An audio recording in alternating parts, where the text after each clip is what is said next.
Und darüber möchte ich sprechen mit Professor Volker Debkert, USA-Experte. Vielen herzlichen Dank für Ihre Zeit. Schauen wir einmal auf die Wahl des Running Mates. Warum der doch eher unbekannte Walz und nicht, wie von vielen vorher vermutet, Governor Josh Shapiro? Naja, es gibt den berühmten Satz und Grundsatz, dass die Wahl des Vizepräsidenten keinen Schaden anrichten soll. Das heißt also, dass man hier jemanden nimmt, der loyal zur Präsidentschaftskandidatin in diesem Falle steht, der nicht seine eigene Agenda vollzieht und eigene Pläne vielleicht auch für das Weiße Haus hat. Und hier hat ja Tim Walz sich ganz klar zu der Idee des Service bekannt. Und Service ist eine zentrale Kategorie der politischen Kultur in den USA. Service heißt Dienst an der Gemeinschaft, sich unterordnen, für die Gemeinschaft was tun. Und das hat er, glaube ich, sehr klar und sehr glaubwürdig an Kamala Harris vermittelt, sodass sie hier einen Kandidaten hat, der loyal zu ihr steht, der keine eigene Agenda hat und der insofern auch eine sehr geschickte Wahl ist, weil er Wählerschichten erschließen kann, die mit Kamala Harris, die von der Westküste kommt, die aus Kalifornien kommt, die vielen als zu linksliberal gilt, vielleicht mit der eher fremdeln würden. Insofern hat sie ja auch einen sehr cleveren Move gemacht, jemanden zu wählen, der vor allen Dingen die Blue-Collar-Workers, das sind also alle die Leute in den USA, die mit ihrer Hände Arbeit Geld verdienen, die jetzt nicht unbedingt eine Universitätsausbildung haben, die jetzt einfach ihr täglichen Job machen, diesen zu wählen. Damit kann sie genau die Wählerschichten, glaube ich, ansprechen, die Donald Trump in den letzten 2 Wahlkämpfen für sich gewonnen hat und die von der Demokratischen Partei eigentlich entfremdet sind. Insofern ist es eine überraschende Wahl, aber auch eine sehr clevere Wahl. Sie haben es ja gerade damit schon angesprochen. Man versucht da immer auch ein bisschen das, was einem selber als Kandidat, Kandidatin fehlt, durch den Vizepräsidentschaftskandidaten auszugleichen. Aber man muss auch sagen, Tim Walz kommt auch aus dem linken Flügel der Demokraten. Jetzt sagt Donald Trump ja schon, das ist das linksradikalste Duo, das das Land dann jemals gesehen hat.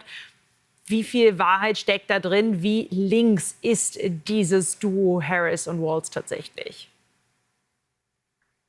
Also das war für mich eigentlich die zweite Überraschung, dass Kamala Harris, die ja nun in dem Ruf steht, eben sehr links zu sein, vielleicht zu links für viele, auch demokratische Wähler, dass sie jetzt keinen Kandidaten gewählt hat, der eher so die moderate Linie fährt, sondern dass sie jemanden gewählt hat, der eine klare progressive Agenda hat, der in Fragen der Abtreibung liberal agiert hat, sehr schnell auch das neue also Gesetz für Minnesota erlassen hat, der gleichgeschlechtlichen Ehen gegenüber aufgeschlossen ist, der auch in seinem Staat illegalen Einwanderern einen Führerschein zur Verfügung gestellt hat. Also er ist ein erklärter Liberaler, ein erklärter Linksliberaler, der auch gleichzeitig populistische Tendenzen hat. Also er hat sich ja gestern gleich als jemanden vorgestellt, der nicht aus dem Establishment kommt, der anders als J.D. Vance nicht in Yale und anderen Elite-Universitäten studiert hat, der aus Nebraska kommt, der Fußballcoach war, der Highschool-Teacher war. Also er hat auch eine durchaus linkspopulistische Ader, der Tim Walz.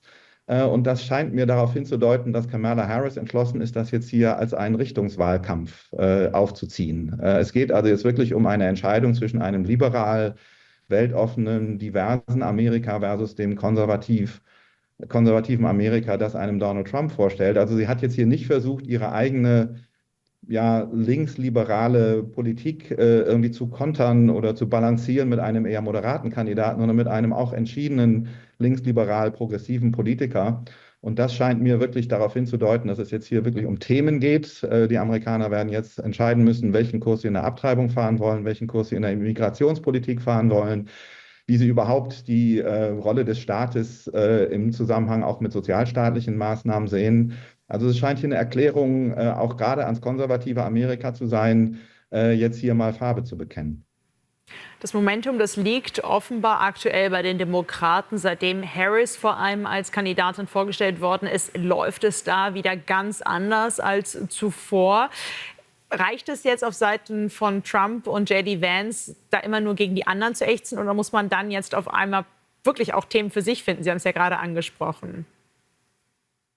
Ja, ich denke, der Druck oder der Ball liegt jetzt wirklich im Feld der Trump-Kampagne. Die waren ja eigentlich nicht darauf vorbereitet, dass Joe Biden zurücktritt. Es war eigentlich ein Wahlkampf, der ganz auf das Alter und die körperlichen Fähigkeiten oder Unfähigkeiten von Joe Biden abheben wollte. Es ging um Sleepy Joe, der offenbar nicht mehr in der Lage ist, das Land zu regieren. Darüber hinaus gab es ja keine weiteren Themen, die Trump überhaupt angeführt hat. Jetzt wird er eigentlich in einen Themenwahlkampf gezwungen und mir scheint es so, dass er da momentan noch nicht die richtigen Antworten hat. Das Momentum ist momentan wirklich auf Seiten der Demokraten, aber bis November kann noch einiges passieren. Insofern wird es jetzt die Aufgabe von Kamala Harris und Tim Walz sein, dieses Momentum zu erhalten und sich natürlich den zu erwartenden Angriffen jetzt von der republikanischen Seite, das seien irgendwie Linksliberale oder noch schlimmer in Amerika, vielleicht sogar Sozialisten, da auch eine Antwort drauf zu finden. Und das wird jetzt spannend sein zu sehen, was da in den nächsten Wochen passiert. Es bleibt auf jeden Fall sehr, sehr spannend in diesem Wahlkampf. Herr Deppgard, vielen herzlichen Dank für Ihre Einschätzungen. Ja, vielen Dank auch Ihnen.